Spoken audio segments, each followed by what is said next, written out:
ഒന്ന് ഈ വസ്ത്രത്തിൻ്റെ കാര്യത്തിൽ എന്ത് ധരിക്കണമെന്ന് സംബന്ധിച്ചിടത്തോളം സ്കൂൾ അധികാരികൾ ഇടപെടാൻ വേണ്ടി പാടില്ല. രണ്ടാമത്തെ കാര്യം, അവിടെ ഒരു യൂണിഫോം ഉണ്ടാവും. അത് ആ യൂണിഫോം അവിടെ എല്ലാ വിദ്യാർത്ഥികളും അംഗീകരിക്കേണ്ടതായിട്ട് വരും. കൊച്ചിയിൽ ഹിജാബ് ധരിച്ച് സ്കൂളിലെത്തിയ കുട്ടിയെ ഹിജാബ് ധരിക്കരുത് എന്ന് അറിയിച്ചതിനെ തുടർന്ന്, അല്ലെങ്കിൽ ഹിജാബ് വിലക്കിയതിനെ തുടർന്ന് സ്കൂൾ തന്നെ അടച്ചുപൂട്ടിയ സാഹചര്യമാണ് നിലനിൽക്കുന്നത്. ഇവിടെ കഴിഞ്ഞ വർഷം പുതിയതായി ജോയിൻ ചെയ്ത കുട്ടിയാണ് ഇപ്പോൾ തനിക്ക് ഇത്തരത്തിലുള്ള പ്രശ്നങ്ങളുണ്ടായെന്നും തന്നോട് ടീച്ചറടക്കം മോശമായി പെരുമാറിയെന്നും ഇപ്പോൾ പരാതിയുമായി വിദ്യാഭ്യാസ വകുപ്പിനടക്കം രംഗത്തെത്തിയിരിക്കുന്നത്. ഇവർ പറയുന്നത് കഴിഞ്ഞ കുറച്ച് മാസങ്ങളായി പുതുതായി സ്കൂളിൽ ജോയിൻ ചെയ്തവരാണ്. അങ്ങനെ ഇവർ സ്കൂളിലെത്തിയപ്പോൾ തന്നെ യൂണിഫോം കോഡ് അവിടെ ഉണ്ടെന്ന് അറിയിച്ചിരുന്നു. അതായത് എല്ലാവർക്കും ഒരേ തരത്തിലുള്ള വസ്ത്രങ്ങളാണ് നിലനിൽക്കുന്നത്. അവിടെ എല്ലാവർക്കും യാതൊരു മതാടിസ്ഥാനത്തിലുള്ള വസ്ത്രങ്ങളോ ചിഹ്നങ്ങളോ ഉപയോഗിക്കാൻ പാടില്ല എന്ന് സ്കൂളിലെ ബൈലോയിൽ ഉള്ളതാണ്. ഇതനുസരിച്ച് കുട്ടിയോടും പറഞ്ഞിരുന്നു സ്കൂളിൽ വരുമ്പോൾ ഹിജാബ് ധരിക്കരുതെന്ന്. എന്നാൽ കുട്ടി ആദ്യത്തെ 4 മാസത്തോളം ഇത് അനുസരിക്കുകയും ഹിജാബ് ധരിക്കാതെ സ്കൂളിലെത്തുകയും ചെയ്തു. എന്നാൽ കഴിഞ്ഞ ദിവസം വീണ്ടും കുട്ടി ഹിജാബ് ധരിച്ച് സ്കൂളിലെത്തിയപ്പോൾ കുട്ടികൾ തന്നെ അത് അറിയിക്കുകയും തുടർന്ന് ടീച്ചർമാരത് കണ്ടെത്തി വിലക്കുകയും ചെയ്തു. കുട്ടിയുടെ ഹിജാബ് അഴിച്ചു വയ്ക്കാൻ നിർദ്ദേശം നൽകുകയും ചെയ്തു. ഇതേ തുടർന്ന് അത് വലിയ തരത്തിലുള്ള വിവാദങ്ങളിലേക്കും പ്രശ്നത്തിലേക്കും പോകുന്ന സാഹചര്യമാണ് ഇപ്പോൾ നിലനിൽക്കുന്നത്. യൂണിഫോമിനൊപ്പം ശിരോവസ്ത്രം ധരിച്ചെത്തിയ 8ാം ക്ലാസ് വിദ്യാർത്ഥിനിയായാണ് സ്കൂൾ അധികൃതർ വിലക്കിയെന്നാണ് ഇപ്പോൾ കുട്ടിയുടെ പിതാവ് തന്നെ പറയുന്നത്. ഒപ്പം പിതാവ് ആരോപിക്കുന്ന മറ്റ് ചില ആരോപണങ്ങൾ കൂടിയുണ്ട്. ഇതിൽ പിതാവ് പറയുന്നത് എൻ്റെ കുട്ടി അഹങ്കാരിയും ധിക്കാരിയുമാണെന്ന് പറഞ്ഞ് മാനസികമായി ബുദ്ധിമുട്ടിച്ചെന്നും ഒരു ടീച്ചർ വളരെ മോശമായി തൻ്റെ കുഞ്ഞിനോട് പെരുമാറിയെന്നും അതുകൊണ്ടാണ് താൻ പ്രതിഷേധിച്ചെന്നുമാണ് പിതാവ് പറയുന്നത്. ഇതുകൂടാതെ സ്കൂളിൻ്റെ നിലപാടിൽ പ്രതിഷേധിച്ച് ചില സംഘടനകൾ രംഗത്ത് വരികയും അവർ സ്കൂളിന് നേരെ പ്രതിഷേധമായി രംഗത്തെത്തുകയും ചെയ്തു. ഈ പ്രതിഷേധമാണ് ഒരു പക്ഷേ ഇപ്പോഴത്തെ സ്കൂൾ 2 ദിവസത്തേക്ക് പൂട്ടേണ്ട സാഹചര്യം ഉണ്ടായിരിക്കുന്നത്. ഇവിടെ സ്കൂളെന്ന് പറയുന്നത് കൊച്ചിയിലെ പള്ളുരുത്തി സെൻറ്റ് റീത്ത സ്കൂളിലാണ് ഈ പ്രശ്നങ്ങളെല്ലാം ഉണ്ടാകുന്നത്. ഇതിന് സ്കൂൾ അധികൃതർ പറയുന്നത് യൂണിഫോം കോഡ് എല്ലാവർക്കും ഒരുപോലെയാണെന്നും മതപരമായ വിവേചനത്തിന് ഇട നൽകുന്ന യാതൊന്നും വസ്ത്രധാരണമായിരുന്നാലും മറ്റുള്ള എന്തെങ്കിലും ആയിരുന്നാലും അതൊന്നും അനുവദിക്കില്ല എന്നും സ്കൂൾ മാനേജ്മെൻറ്റും PTA വ്യക്തമായി നിലപാടെടുത്തിരുന്നു. ഈ നിലപാടാണ് പിന്നീട് വിവാദമാവുകയും ഈ വിവാദത്തെ തുടർന്നാണ് സ്കൂളിലേക്ക് ചില സംഘടനകൾ തന്നെ പ്രതിഷേധമായിരുന്നത്. കൃത്യമായി പറഞ്ഞാൽ കൊച്ചിയിലെ പള്ളുരുത്തി സെൻറ്റ് റീത്ത സ്കൂളിൽ ഹിജാബ് വിവാദം എന്ന് പറയുമ്പോൾ അത് വലിയ തരത്തിൽ മതധ്രുവീകരണം ഉണ്ടാകാനുള്ള സാധ്യതകൾ തന്നെ നിലനിൽക്കുന്നതാണ്. ഇവിടെ ഹിജാബ് ധരിച്ച കുട്ടിയെ, അതായത് ഹിജാബ് ധരിച്ച് വന്നിരുന്ന കുട്ടിയെ സ്കൂൾ മാനേജ്മെൻറ്റ് വിലക്കിയെന്നാണ് കുട്ടിയുടെ പിതാവ് ആരോപിക്കുന്നത്. എന്നാൽ ടീച്ചർമാർ പറയുന്നത് ഇത് വിലക്കല്ല, നമ്മുടെ ബൈലോയിലുള്ളതാണ്. ഈ ബൈലോയിലുള്ളത് കുട്ടി സ്കൂളിൽ പുതുതായി ജോയിൻ ചെയ്യാൻ എത്തിയപ്പോൾ തന്നെ അറിയിച്ചിരുന്നതാണ് മതപരമായി യാതൊന്നും പാടില്ല എന്ന്. അന്ന് അവർ സമ്മതിക്കുകയും ചെയ്തിരുന്നു. എന്നാൽ ഹിജാബ് ധരിച്ചതിന് ശേഷം മാനസിക പീഡനം നേരിടേണ്ടി വന്നു എന്നാണ് കുട്ടിയുടെ പിതാവ് പറയുന്നത്. കുട്ടിയെ മാനസികമായി പീഡിപ്പിക്കുന്നുവെന്ന് ആരോപിച്ച് പിതാവ് മുഖ്യമന്ത്രിക്കും വിദ്യാഭ്യാസ വകുപ്പിനും പരാതി നൽകിയിരുന്നു. എന്നാൽ സ്കൂൾ ഡയറിയിൽ നിഷ്കർഷിക്കുന്ന യൂണിഫോം യഥാർത്ഥത്തിൽ, അല്ലെങ്കിൽ ഈ പറഞ്ഞ സ്കൂൾ ഡയറിയിൽ പറഞ്ഞിരിക്കുന്ന യൂണിഫോം ധരിക്കാത്തതിനാലാണ് കുട്ടിയുടെ നടപടിയെടുത്തതെന്നാണ് സ്കൂൾ പ്രിൻസിപ്പൽ തന്നെ വിശദീകരിക്കുന്നത്. ഹിജാബിൻ്റെ പേരിൽ ചില സംഘടനകൾ ഭീഷണിപ്പെടുത്തിയ സാഹചര്യത്തിലാണ് അവധി നൽകിയിരിക്കുന്നത്.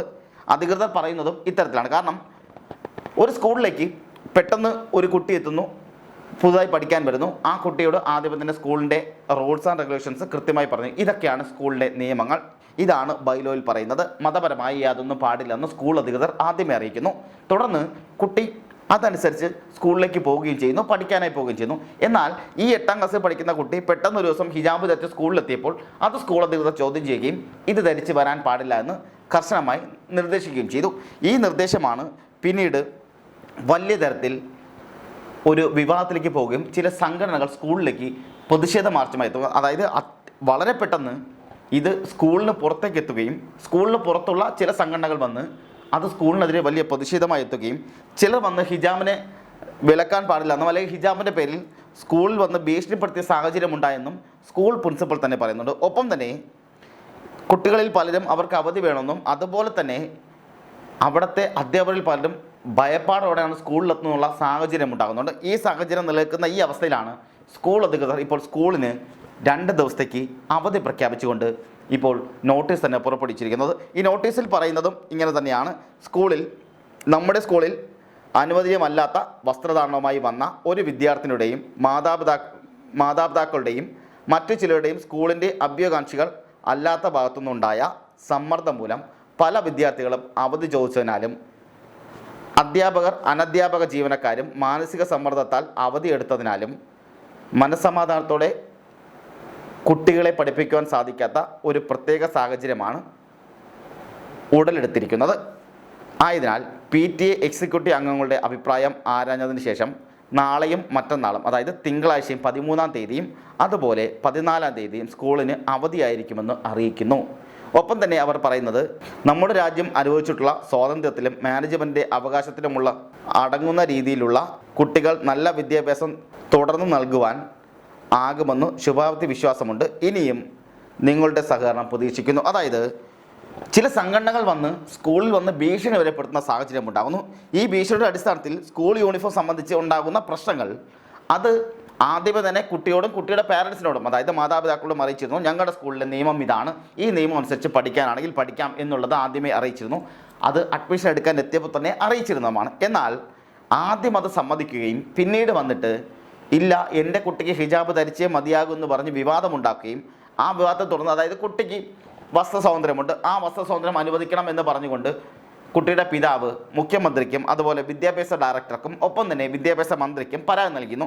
എന്നാൽ ആ പരാതിയിൽ യാതൊരു നടപടിയും ഉണ്ടാകാത്തതിൻ്റെ അടിസ്ഥാനത്തിലാണ് കുട്ടി ഹിജാബ് ധരിച്ചുകൊണ്ട് സ്കൂളിലെത്തുകയും സ്കൂൾ അധികൃതർ ഹിജാബ് ധരിക്കാൻ ആവില്ല അല്ലെങ്കിൽ ഹിജാബ് ധരിക്കാൻ സാധിക്കില്ല എന്ന്, സാധ്യമല്ല എന്ന് അറിയിക്കുകയും ചെയ്തത്. ഇതിൻ്റെ അടിസ്ഥാനത്തിൽ കുട്ടിയുടെ ഹിജാബ് അഴിച്ചു വയ്ക്കാൻ നിർദ്ദേശിക്കുകയുമായിരുന്നു. എന്നാൽ ഇത് പിന്നീട് ചില സംഘടനകൾ ഏറ്റെടുക്കുകയും ആ സംഘടനകൾ വന്ന് സ്കൂളിൽ ഈ പറഞ്ഞ സ്കൂൾ അധികൃതരെ ഭീഷണിപ്പെടുത്തുകയും പ്രതിഷേധമായി രംഗത്തെത്തുകയും ചെയ്തിട്ടുണ്ട്. സ്കൂൾ യൂണിഫോം സംബന്ധിച്ച് മാനേജ്മെൻറ്റ് തീരുമാനം പാലിക്കാൻ എല്ലാവരും ബാധ്യസ്ഥരാണെന്നും ഒരു കുട്ടി മാത്രം നിർദ്ദേശം പാലിക്കാത്തത് മറ്റുള്ളവർക്ക് സമ്മർദ്ദമുണ്ടാക്കുന്നുവെന്നും സ്കൂൾ അധികൃതർ തന്നെ അറിയിച്ചിട്ടുമുണ്ട്. തുടർന്ന് 4 മാസത്തോളം കുട്ടി ഹിജാബ് ധരിക്കാതെ സ്കൂളിൽ എത്തിയിട്ടുമുണ്ട്. കഴിഞ്ഞ ചൊവ്വാഴ്ച മുതലാണ് കുട്ടി വീണ്ടും ഹിജാബ് ധരിച്ചെത്തുന്നത്. തുടർന്നാണ് സ്കൂൾ മാനേജ്മെൻറ്റ് കുട്ടിയെ വിലക്കിയതും. ആരുടെയൊക്കെയോ പ്രേരണയിലാണ് കുട്ടി വീണ്ടും ഹിജാബ് ധരിച്ചെത്തുന്നതെന്നാണ് സ്കൂൾ മാനേജ്മെൻറ്റ് ആരോപിക്കുന്നതും. ചിലർ സ്കൂളിലെത്തി മനഃപൂർവ്വം സംഘർഷമുണ്ടാക്കാൻ ശ്രമിക്കുകയാണെന്നും ഇതേ തുടർന്ന് മറ്റു കുട്ടികൾ ഭീതിയിലാണെന്നും മാനേജ്മെൻറ്റ് വ്യക്തമാക്കുന്നുണ്ട്. സ്കൂളിൻ്റെ അച്ചടക്കപരമായ അന്തരീക്ഷം നിലനിർത്തുന്നതിൽ യൂണിഫോം വലിയ പങ്ക് വഹിക്കുന്നുണ്ട്. ഏതെങ്കിലും ഒരു ഘട്ടത്തിൽ ഒരു വിദ്യാർത്ഥിക്ക് മാത്രം ഇളവ് അനുവദിച്ചാൽ അത് മറ്റ് വിദ്യാർത്ഥികൾക്കും അതുപോലെ തന്നെ മറ്റ് ആവശ്യങ്ങൾ ഉന്നയിക്കാൻ പ്രേരണ നൽകുകയും സ്കൂളിൻ്റെ പൊതുവായ അച്ചടക്ക സംവിധാനം തകരാറിലാവുകയും ചെയ്യുമെന്നും മാനേജ്മെൻറ്റ് വൃത്തങ്ങൾ വ്യക്തമാക്കുന്നുണ്ട്. ഇവിടെ നാം മനസ്സിലാക്കേണ്ട ഒരു കാര്യം, എന്തുകൊണ്ടാണ് നമ്മുടെ രാജ്യത്ത് യൂണിഫോം ഉണ്ടായത് എന്നുള്ള ചരിത്രം കൂടി നാം മനസ്സിലാക്കണം. കാരണം പണ്ട് ജാതി അടിസ്ഥാനത്തിൽ വലിയ തരത്തിലുള്ള മാറ്റങ്ങൾ ഉണ്ടായപ്പോൾ, വലിയ തരത്തിൽ മാറ്റി നിർത്തപ്പെടലുകൾ ഉണ്ടായപ്പോഴെല്ലാം, എന്നാൽ രാജ്യത്ത് ഒരു കുട്ടിക്കും ജാതിയുടെ പേരിലോ മതത്തിൻ്റെ പേരിലോ വ്യത്യാസമുണ്ടാകരുത് എന്നുള്ള ഒറ്റ കാരണം കൊണ്ടാണ് രാജ്യത്ത് യൂണിഫോം കൊണ്ടുവരുന്നത്. ആ യൂണിഫോം എല്ലാവർക്കും കൃത്യമായി ഒരുപോലെ ആയിരിക്കണമെന്നും ഒരേ നിറത്തിലായിരിക്കണം, ഒരു സ്കൂളിലെ എല്ലാ വിദ്യാർത്ഥികൾക്കും ഒരേ രീതിയിലുള്ളതായിരിക്കണം, ഒരേ രീതിയിലെ വിദ്യാഭ്യാസം ലഭിക്കണമെന്നും ഒരേ രീതിയിലെ പരിഗണന ലഭിക്കണമെന്നുള്ള അടിസ്ഥാനത്തിൽ കൊണ്ടുവന്ന യൂണിഫോമിൽ മറ്റ് ചില സംഭവങ്ങൾ കൂടി ആഡ് ചെയ്യുമ്പോൾ, അല്ലെങ്കിൽ ഈ പറഞ്ഞ ഹിജാബ് ആയിക്കോട്ടെ മറ്റുള്ള സംഭവങ്ങളായിക്കോട്ടെ ഇതെല്ലാം ആഡ് ചെയ്യുമ്പോൾ അത് യൂണിഫോമിൽ നിന്നും വ്യത്യാസമാകും. ചില സ്കൂളുകളിൽ അത് കൃത്യമായി ബൈലോബിൽ എഴുതി വെച്ചിട്ടുണ്ട്, ഞങ്ങളുടെ സ്കൂളിൽ ഇത്തരത്തിലുള്ളത് പാടില്ല എന്നും ഇത്തരത്തിലുള്ളത് മാത്രമേ പാടുള്ളൂ എന്നും എഴുതി വെച്ചിട്ടുണ്ട്. അത് കൃത്യമായി വായിച്ച് മനസ്സിലാക്കി സമ്മതിച്ചിട്ട് സ്കൂളിൽ വന്ന് പിന്നീടത് വിവാദമാകുകയും പിന്നീടത് പ്രശ്നങ്ങളാകുകയും കഴിഞ്ഞ ചൊവ്വാഴ്ച മുതൽ വീണ്ടും ഹിജാബ് ധരിച്ച് സ്കൂളിലെത്തുമ്പോൾ അത് ചിലരുടെ പ്രേരണ കൊണ്ട് മാത്രമാണെന്നാണ് സ്കൂൾ മാനേജ്മെൻറ്റ് ആരോപിക്കുന്നത്. ഒപ്പം തന്നെ ഈ ഒരു ആരോപണം നിലനിൽക്കുമ്പോൾ തന്നെ ഇത്തരത്തിലുള്ള സംഘടനകൾ വന്ന് അല്ലെങ്കിൽ പ്രതിഷേധം നടത്തുമ്പോൾ ആ പ്രതിഷേധം കുട്ടികളെപ്പോലും മാനസികമായി വലിയ തരത്തിൽ ബുദ്ധിമുട്ടിലാക്കുന്ന സാഹചര്യം നിലനിൽക്കുന്നു. ഒപ്പം തന്നെ ടീച്ചർമാരും അധ്യാപകരും അതുപോലെ തന്നെ അനധ്യാപകരും അവിടെ ജോലി ചെയ്യുന്ന മറ്റ് സ്റ്റാഫുകളും മാനേജ്മെൻ്റ് അടക്കം വലിയ ഭീതിയിലാണ്. അതുകൊണ്ടാണ് 2 ദിവസത്തേക്ക് ഇപ്പോൾ സ്കൂളിന് അവധി പ്രഖ്യാപിച്ചിരിക്കുന്നത്.